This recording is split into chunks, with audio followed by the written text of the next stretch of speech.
Good day, my fellow Shield brothers, sisters, and non-binary cousins. My name is Blade, your local celestial dark elf vampire warlord, and I welcome you to my humble abode. Please sit back, relax, and make yourself at home. First of all, before we get on with the video, I would like to say that I apologize in advance if I sound a little groggy and soft-spoken, as I have a very weird sleep schedule where I tend not to sleep much at all, so thank you for understanding. I also want to preface this by saying that I am not a raider in this game. I'm not an endgame player as I haven't touched any of the recent raids or dungeons, new and old. On top of all the separately charged dungeons, I don't ever buy deluxe editions or annual passes every year because frankly, I've found better ways to spend my time over the past year or so. I have not played any of the new seasons since Season of Defiance, and I have not been keeping up with any recent metas, builds, bugs, glitches, or anything of that nature. I'm really not an expert on this game like I used to be. I've been playing it since Destiny 2 first launched 6 years ago, so some of the things I say may be outdated or have been changed since the upload of this video. I may also get some things wrong in my statements and analyses, which I do apologize for, and encourage you to speak up and correct me. Without further ado though, let us continue. So before I get into the reasons why Destiny 2 is getting stale and boring for me, I think it's important to share my personal background with the game, just to give you guys an idea of where I stand on it. I started playing Destiny 2 the week of release. Before then, I had just recently purchased Destiny the Collection, seeing as it included both the base game and its 4 expansions. I had watched multiple reviews of the game, both old and new,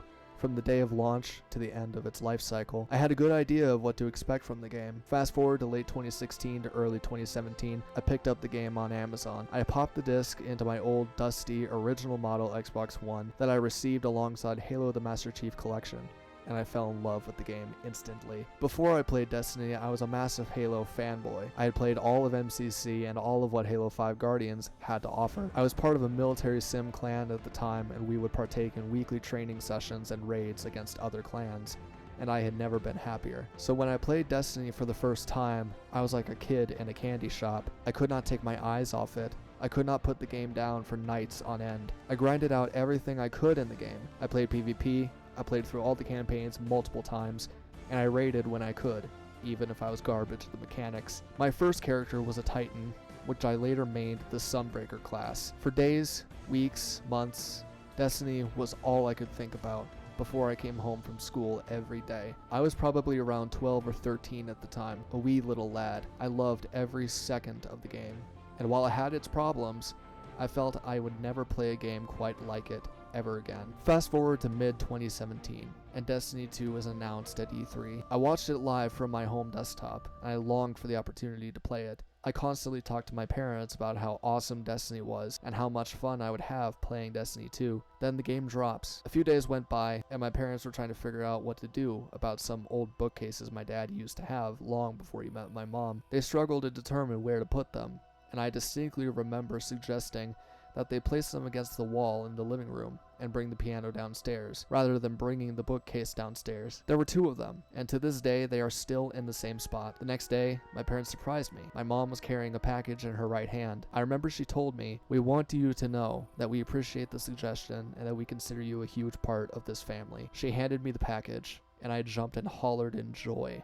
when I found a copy of Destiny 2 for the Xbox One sitting in my hand. I hugged both my parents, almost tearing up at the gesture, saying thank you so much and I love you guys, thank you. They were happy, and I was happy. For the next several months, I refused to put the game down. In a matter of weeks, I probably had at least 2 or 3 days of playtime total. I made a Titan just as I did in Destiny 1, and soon afterwards I decided to make a Warlock, and eventually a Hunter, who I still main today. But as the weeks went by, I found that Destiny 2 just simply didn't have the same magic as Destiny 1 did. Sure, I was having a blast, but by the time I beat the campaign the second time around, I began to realize just how little the game brought to the table. The level cap was 20 and not 40, the weapon meta changed to double primaries, and the rest of the weapon archetypes like shotguns, fusion rifles, sniper rifles, etc., things that were never heavies in the first place, were locked to the 3rd slot. On top of that, there was a staggeringly small amount of weapons and armor for each class. Every engram I opened dropped the same Legion Bane armor from my Titan, which later became a meme amongst my friend group. I was in middle school by this point. I had just reached 7th grade, and things took a turn, both in Destiny 2 and my personal life. I wasn't in a good headspace. My best friend had dropped me over the school email, my grandpa had died from stroke and heart attack problems, and I had just started new medications and seeing new therapists. But the only thing that eased that pain for me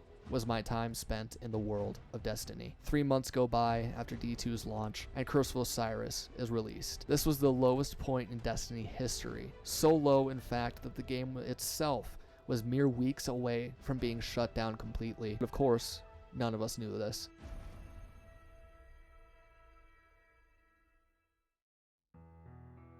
Curse of Osiris rolls around, and the state of the game is worse than it was in vanilla. Hardly anything new was introduced. Mercury was a tiny, barren landscape with a singular arena-shaped area, one lost sector, one repetitive public event, and a treacherously frustrating new suite of weapons to grind for. Those weapons were good, but they took one too many public events to farm out. Around the time Curse of Osiris launched, Bungie had already received massive backlash from the community on multiple occasions. XP throttling, the infamous 2 tokens and a blue scandal, the locking cosmetics behind another paywall on top of the DLC you paid $20 for, everything was crumbling down. Fast forward to March, and Warmind releases. This DLC was a bit better than Curse of Osiris and was certainly a step in the right direction, but it just wasn't enough. Once again, there was a lackluster location, reskinned loot, terrible storytelling, and a huge lack of endgame activities. My hope for the game had all but nearly evaporated, but I was still willing to give Bungie one last chance when they announced they would have a Taken King-sized expansion sometime in September of that year. E3 rolls around, and Destiny 2 Forsaken is announced, showing off the death of a beloved character Cade 6 and his killer, Uldren Sov. For a fire team. For Cade. It was at this moment that I knew I was in for something truly special. Bungie live streamed and gave updates about the various changes they made, the additions to the game, and the overall improvements to gameplay, stability, storytelling, endgame, character progression, etc. 9 new supers for each class was phenomenal. Not long after Forsaken was announced, I decided to jump back in and grind out everything I could before the expansion dropped. Forsaken dropped, and I was having the best gaming experience I ever had up to that point. It felt almost as if my Destiny addiction flared up once again, and for the first time in many months I refused to put it down. I played it day and night, hour after hour, week after week, and I had never been happier.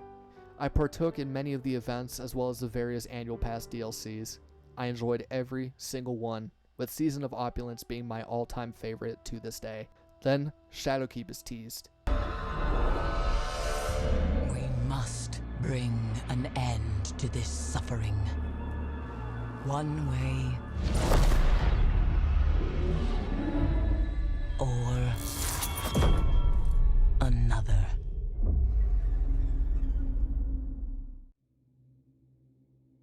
Bungie had split from Activision, and the entire gaming community rejoiced. This was the first product Bungie made by themselves in years. They were self-publishing Destiny, and while they lost the help and resources from the other studios, I had hope. When Shadowkeep dropped, I had just as much fun as I did in Forsaken. But that time didn't last even half as long. Shadowkeep was yet again another low point for the game. It had little to offer. The campaign was laughably short and lackluster, serving as just another setup for what was to come later. The raid wasn't anything special either, despite being in the Black Garden, which was a huge lore corner and plot point for many years. The raid armor was a reskinned version of the Eververse armor from Curse of Osiris, and the raid itself is still the most underplayed one in the game right now. The loot the expansion offered was also just straight up one set of armor for each class and like 6 or 7 weapons. That was it. The moon was a returning location with some minor changes here and there, and an extra zone in the patrol space. Yet, with all Shadowkeep's problems, it served its purpose well, getting you hyped for the arrival of the Pyramid ships, or as the characters would later dub, the Black Fleet.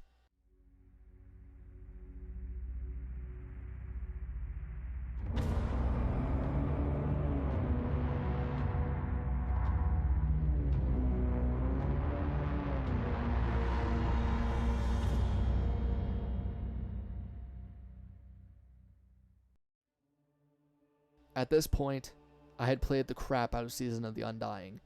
I enjoyed virtually every moment of it. The Vex invasions, the story behind Ikora and her hidden agents, working to create a portal to the Black Garden so they could finally eliminate the Undying Mind.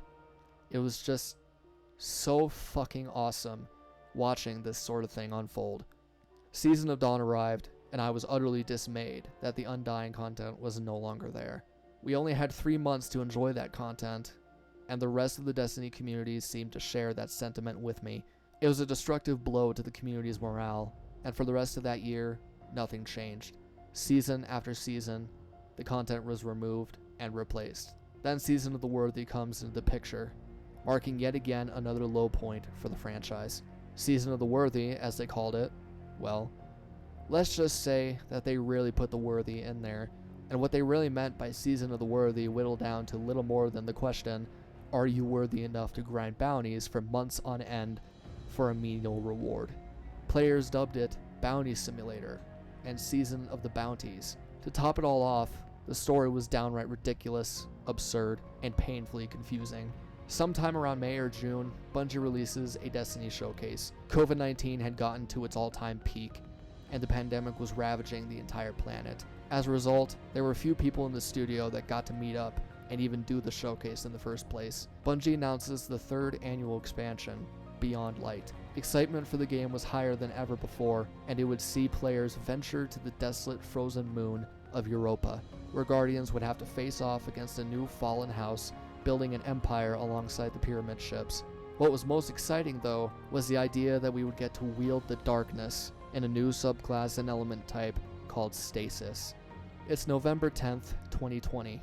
Beyond Light was released, and with it came a massive influx of new players. This overloaded the servers, causing long queue times, server instability, and a host of other issues plaguing the game. Yet, once players were finally able to get their hands on the expansion, as always, the players, myself included, had endless amounts of fun. The prospect of a new subclass was exciting. Europa, a location that was teased since before Destiny 1 even launched, was a beautiful frozen landscape with a dynamic weather system in which your vision would sometimes get blinded by the moon's many and frequent snowstorms. Finally, Destiny 2 was brought back from the brink. Or so we thought.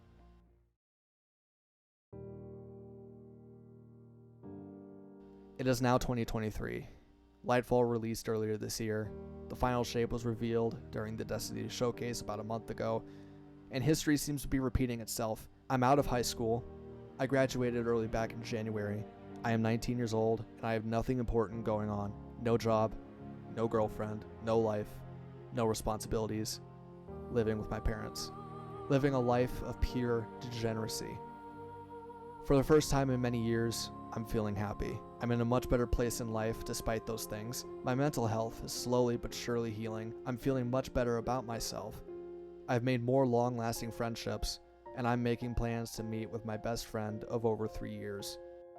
And to be honest, I think the fact I'm constantly taking long breaks from Destiny 2 to play other more rewarding and enjoyable games really contributes to that.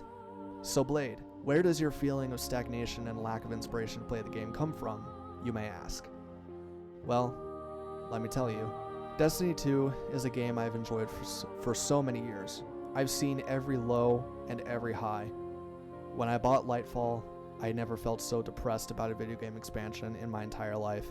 After playing through the campaign on 2 different characters and unlocking the Strand subclass on both of them, I have a massive lack of interest in anything new nowadays. 2 seasons have come and gone, and I still have not bought any new season. Sure, Season of the Witch seems very intriguing, and the card system, seemingly inspired by roguelikes, sounds and looks very cool, and I'm sure it's a hit, but let's be real. At what point is enough going to be enough? After all these years, we still don't have any new and truly innovative additions to the game. We haven't had a new enemy race in as long as anyone can remember. We are continuously paying more and getting less every single year. The player base is getting price gouged left and right, and yet they still defend it. $100 a year for mostly mediocre content, and people still defend it. Content creators are dropping off like flies. The Light and Darkness saga is nearing its end with the Final Shape expansion. This entire game has been Stockholm Syndrome for me and many other fans of the game. I'm always branching out to other games to occupy my time and entertain me more than Destiny 2 has in recent times. I just simply can't bring myself to dump as much time into this game in such a short amount of time like I used to. I'm not an expert like I used to be. I'm not knowledgeable of most metas and strategies. I don't raid, and I haven't participated in endgame for a while.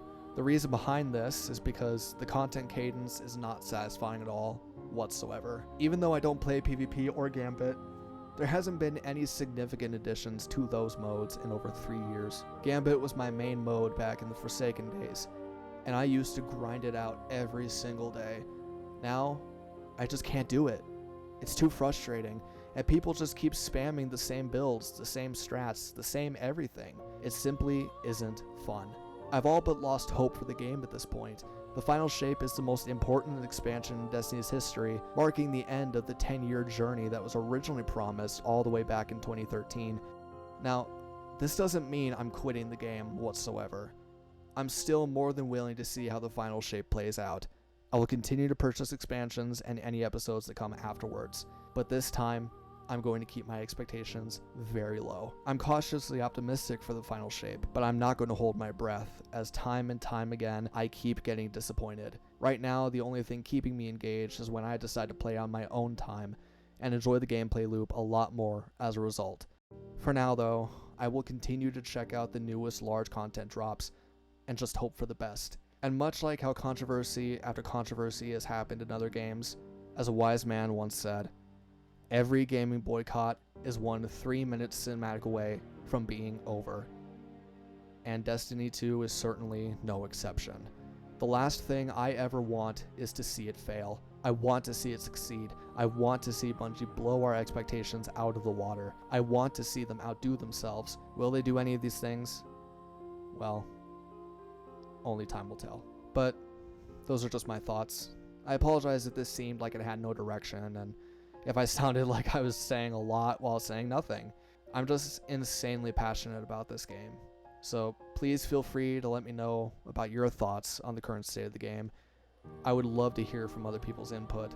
If you like this sort of content from me, be sure to like the video and subscribe to my channel, as your support means the world to me. And until next time guys, my name is Blade, and I will see you guys on the battlefield.